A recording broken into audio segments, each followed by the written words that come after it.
بسم اللہ الرحمن الرحیم۔ السلام علیکم دوستو، دنیا بھر کی خبروں میں آج آپ سنیں گے، لیکن اس سے پہلے اگر ہو سکے تو لائک اور سبسکرائب کا بٹن ضرور دبا لیں، شکریہ۔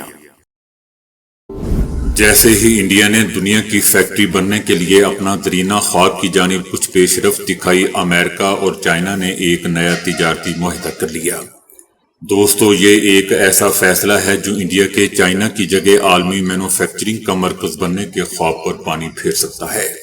گزشتہ ہفتے امریکی صدر ٹرمپ کی جانب سے چائنا پر عائد ٹیرف ایک ہی رات میں 145% سے کم ہو کر 30% رہ گیا، جبکہ انڈیا پر یہ شرح 27% برقرار رہی۔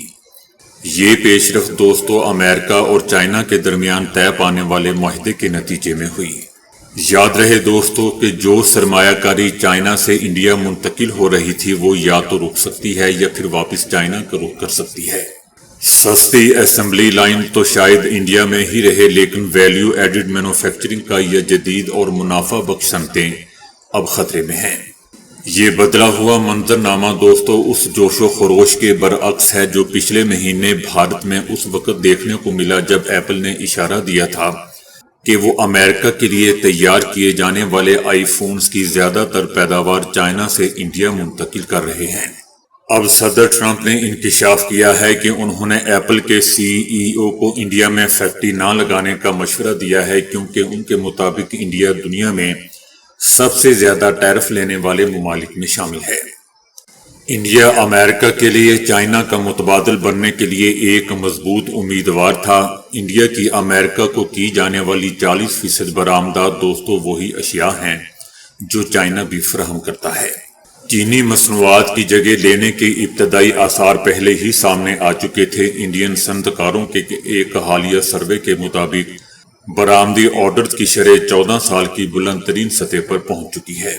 انڈیا دوستو خاص طور پر الیکٹرانکس، ٹیکسٹائل اور کھلونوں جیسے شعبوں میں کم اور درمیانی ٹیکنالوجی کی مینوفیکچرنگ میں ہونے والی ٹریڈ ڈائیورژن اور سپلائی چین کی تبدیلی سے فائدہ اٹھا رہا ہے۔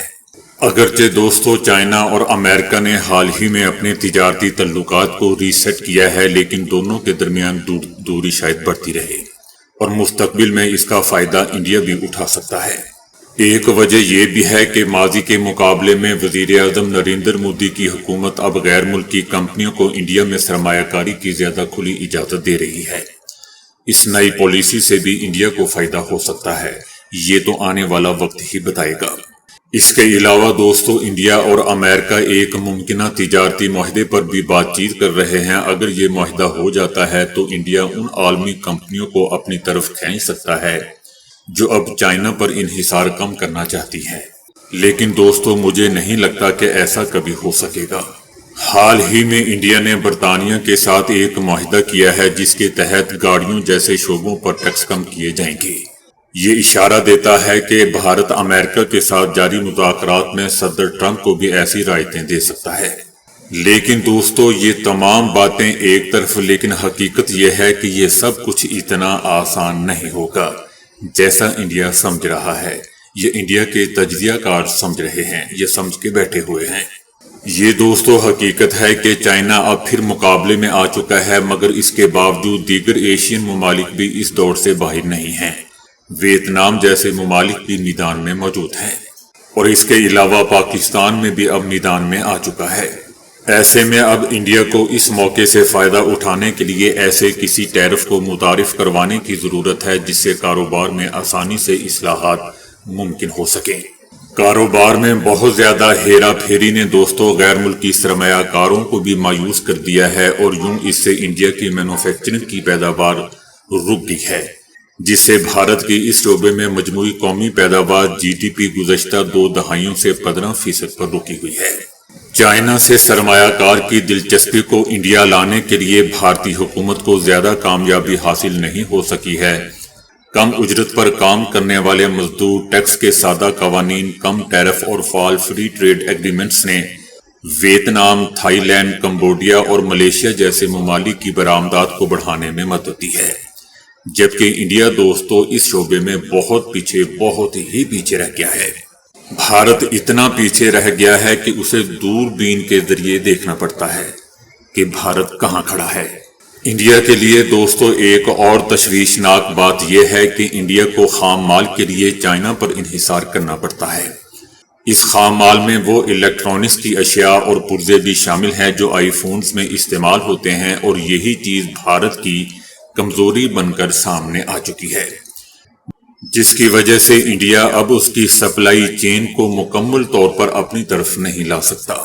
اس وقت دوستو ایپل امریکہ میں ہر فون کی فروخت پر $450 کما رہا ہے، جبکہ انڈیا $25 سے بھی کم آمدنی حاصل کرتا ہے، حالانکہ $1000 کو انڈین برآمدات میں شمار کیا جاتا ہے۔ اب دوستو اس کے بغیر تو انڈیا کے شیئرز بہت محدود ہی رہیں گے اور برآمدات کے اعداد و شمار صرف کاغذ پر ہی نظر آئیں گے۔ ممکنہ طور پر اس سے بغیر کسی بڑی آمدنی کے ہی امریکہ کی طرف سے انڈیا کا زیادہ احتساب ہوتا نظر آئے گا۔ ایران کے سپریم لیڈر آیت اللہ خامنائی نے کہا ہے کہ امریکہ کے ساتھ جوہری مذاکرات کے نتائج نکلنے کا امکان نہیں ہے۔ ایران یورینیم افزودگی کی سرگرمیوں پر ڈیڈ لاک برقرار ہے۔ ان کا کہنا تھا کہ ہمیں نہیں لگتا کہ امریکہ کے ساتھ مذاکرات کا کوئی نتیجہ نکلے گا، ہمیں نہیں معلوم کیا ہوگا، لیکن ایران کے یورینیم افزودگی کے حق سے انکار کرنا بڑی غلطی ہے۔ جبکہ دوسری طرف امریکہ کا کہنا تھا کہ امریکہ حوصلہ افزا محسوس کر رہا ہے، ایران اس وقت یورینیم کو 60% تک افزودہ کر رہا ہے، جو 2015 کے معاہدے میں مقرر کردہ 3.67% کے حد سے کہیں زیادہ ہے، لیکن جوہری ہتھیار کے لیے درکار 90% سطح سے کم ہے۔ ایران بارہا دوستو اس بات پر زور دیتا آ رہا ہے کہ یورینیم کی افزودگی کے اس کے حق پر کوئی بات نہیں ہو سکتی، جبکہ امریکہ نے اسے ایک ریڈ لائن قرار دیا ہوا ہے۔ امریکہ کا کہنا ہے کہ امریکہ یورینیم افزودگی کی 1% صلاحیت کی بھی اجازت نہیں دے سکتا، جبکہ دوستو ایران کا کہنا ہے کہ اگر امریکہ واقعی یہ یقینی بنانا چاہتا ہے کہ ایران جوہری ہتھیار حاصل نہ کرے تو ایک معاہدہ ممکن ہے، اور ہم ایک سنجیدہ بات چیت کے لیے تیار ہیں تاکہ ایسا حل حاصل کیا جا سکے جو ہمیشہ کے لیے اس نتیجے کی ضمانت دے۔ حالیہ دنوں میں دوستو صدر ٹرمپ نے خبردار کیا تھا کہ اگر ایرانی معاہدے کی جانب نہ بڑھے تو کچھ برا ہونے والا ہے۔ انہوں نے اس سے پہلے بھی کہا تھا کہ امریکہ اور ایران کے درمیان ایک معاہدہ بالکل قریب ہے جو فوجی کارروائی کو روک سکتا ہے۔ تاہم ایران نے امریکہ کے بیانات کو متضاد قرار دیتے ہوئے تنقید کی تھی، خاص طور پر اس بات پر کہ مذاکرات کے باوجود ایران کی تیل کی صنعت اور جوہری پروگرام کو نشانہ بنانے والی پابندیاں ابھی بھی جاری ہیں۔ ایران کا کہنا تھا کہ ایران محسوس کر رہا ہے کہ ہمارے امریکی ہم منصب جو کچھ عوام میں کہتے ہیں اور جو کچھ نجی طور پر کہتے ہیں اس میں بہت زیادہ فرق ہے۔ امریکی ایوان نمائندگان کی بجٹ کمیٹی نے اتوار کی رات دوستو صدر ٹرمپ کے مجوزہ بل ون بگ بیوٹیفل بل ایکٹ کو معمولی اکثریت سے منظور کر لیا ہے۔ اس بل کے تحت امریکہ میں مقیم بھارتی شہریوں اور غیر مقیم بھارتیوں کو NRIS کی طرف سے اپنے وطن بھارت رقم بھیجنے پر 5% ٹیکس عائد کیا جائے گا، جس سے لاکھوں بھارتیوں کو دوستو مالی جھٹکا لگنے کا امکان ہے۔ اس قانون کے مطابق دوستو امریکہ میں مقیم وہ تمام بھارتی شہری جن میں H-1B visa holders, green card holders اور دیگر نان امیگرنٹ ویزا رکھنے والے افراد شامل ہوں گے، جب بھی وہ بیرون ملک رقم بھیجیں گے تو کل رقم پر 5% کٹوتی کی جائے گی۔ حیران کن طور پر اس مجوزہ ٹیکس کے لیے کوئی کم از کم حد مقرر نہیں کی گئی ہے، یعنی چھوٹی سے چھوٹی ترسیلات پر بھی یہ قانون لاگو ہوگا اور اس پر 5% کٹوتی ہوگی۔ صرف تصدیق شدہ امریکی شہریوں کو اس ٹیکس سے استثناء حاصل ہوگا، یعنی اگر رقم بھیجنے والا ایک پیور امریکی شہری ہوگا تو اس پر یہ قانون لاگو نہیں ہوگا، یعنی وہ بھارت سے آسانی سے بزنس کر سکے گا۔ سال 2023 اور 24 میں بھارت کو موصول ہونے والی مجموعی ترسیلات $118.7 ارب تھی، جن میں سے دوستو 28% یعنی $32 ارب صرف امریکہ سے آئے تھے۔ اگر یہ قانون نافذ ہو جاتا ہے تو بھارتی کمیونٹی کو صرف اس ٹیکس کی مد میں سالانہ $1.6 ارب ادا کرنے ہوں گے۔ یہ ٹیکس صرف ترسیلات زر تک محدود نہیں ہوگا بلکہ سرمایہ کاری سے حاصل ہونے والی آمدن اور سٹاک آپشنز کے منافع پر بھی لاگو ہوگا۔ ٹرمپ کے ایک اور منصوبے کے مطابق ہر سال 10 لاکھ تارکین وطن کو ملک بدر کیا جائے گا، جبکہ 1 لاکھ افراد کو حراستی مراکز میں رکھا جائے گا۔ یہ قانون دوستو نہ صرف لاکھوں بھارتیوں کے لیے مالیاتی بحران پیدا کرے گا، بلکہ امریکی امیگریشن پالیسی کو بھی عالمی سطح پر شدید تنقید کا نشانہ بنایا جا سکتا ہے۔ بھارتی پارلیمان میں ایک اہم اجلاس کے دوران دوستو پاک بھارت جنگ بندی کے معاملے پر امریکی صدر ٹرمپ کے کردار کو سخت تنقید کا نشانہ بنایا گیا ہے۔ بھارتی فارن سیکرٹری وکرم مسری نے واضح الفاظ میں کہا ہے کہ پاکستان کے ساتھ سیز فائر مکمل طور پر 2 طرفہ تھی اور کسی تیسرے ملک بشمول امریکہ کا کوئی کردار نہیں تھا۔ فارن سیکرٹری کے مطابق امریکی صدر نے 7 بار سیز فائر کا دعویٰ کیا ہے، لیکن انہوں نے بھارت سے کوئی اجازت نہیں لی۔ ان کا مزید کہنا تھا کہ صدر ٹرمپ خود کو مرکز توجہ بنانا چاہتے تھے، جبکہ مودی حکومت نے ایسا کوئی کردار تسلیم نہیں کیا۔ دوسری طرف دوستو اپوزیشن لیڈران نے سوال اٹھایا کہ اگر امریکہ کا کوئی کردار نہیں تھا تو مودی سرکار نے اس خاموشی کو کیوں برقرار رکھا اور دنیا کو یہ تاثر کیوں دیا کہ امریکہ درمیان میں ثالث بنا۔ اپوزیشن نے یہ بھی پوچھا کہ صدر ٹرمپ بار بار کشمیر کو بین الاقوامی مسئلہ قرار دیتے رہے، کیا مودی حکومت خاموشی سے اس عمل میں شامل تھی؟ وکرم مسری نے مزید دعویٰ کیا کہ بھارت نے پاکستانی ایئر بیسز پر حملے کیے، لیکن جب اپوزیشن نے تباہ شدہ بھارتی طیاروں کی تفصیل مانگی تو جواب دینے سے گریز کیا گیا۔ دفاعی ماہرین کا کہنا ہے کہ مودی سرکار اصل نقصان چھپا رہی ہے اور صرف میڈیا میں جنگ جیتنے کا بیانیہ بنا رہی ہے، لیکن اس کے باوجود بھی ناکام ہے۔ لوگ پھر بھی جوتے مار رہے ہیں۔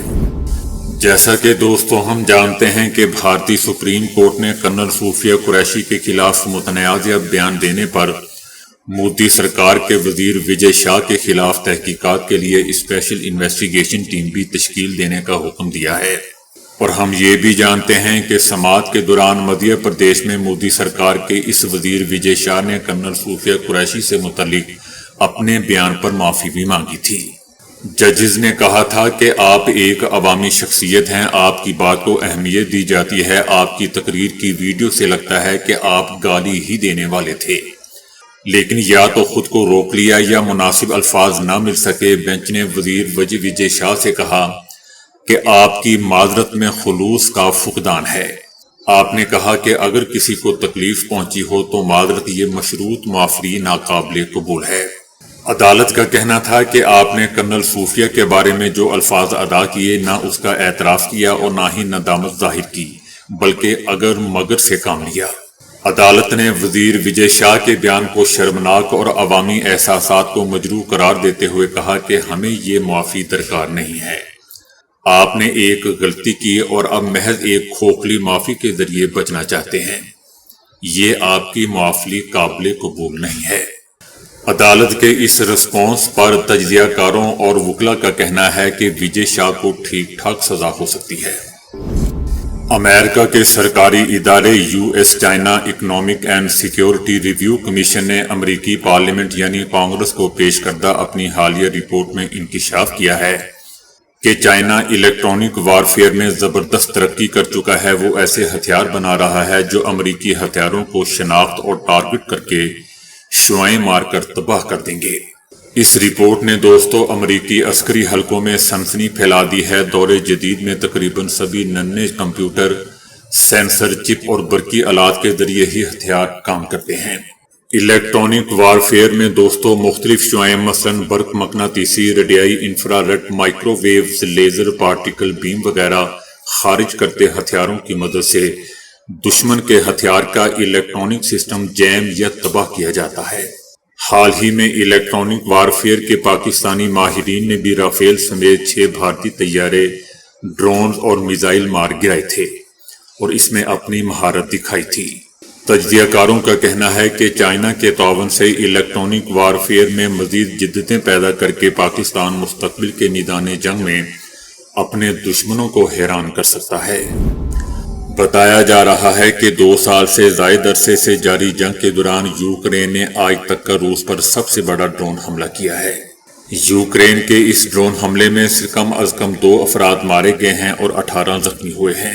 یوکرین کے ان ڈرون حملوں کے باعث روس کو اپنے 4 ہوائی اڈے بھی بند کرنے پڑے تھے، جبکہ کچھ رہائشی عمارتوں کو بھی نقصان پہنچا ہے۔ دوسری جانب روس نے یوکرین کے 337 ڈرون کو فضا میں ہی تباہ کرنے کا دعویٰ کرتے ہوئے کہا ہے کہ صرف 91 ڈرون روس میں گرے ہیں، جبکہ دوسری طرف دوستو صدر ٹرمپ نے اشارہ دیا ہے کہ وہ روس اور یوکرین کے درمیان جنگ کے خاتمے کے لیے صدر پیوٹن سے خود بات کر رہے ہیں۔ تو دوستو ابھی کے لیے اتنا ہی۔ ویڈیو کو لائک اور شیئر کرنے کا بہت بہت شکریہ۔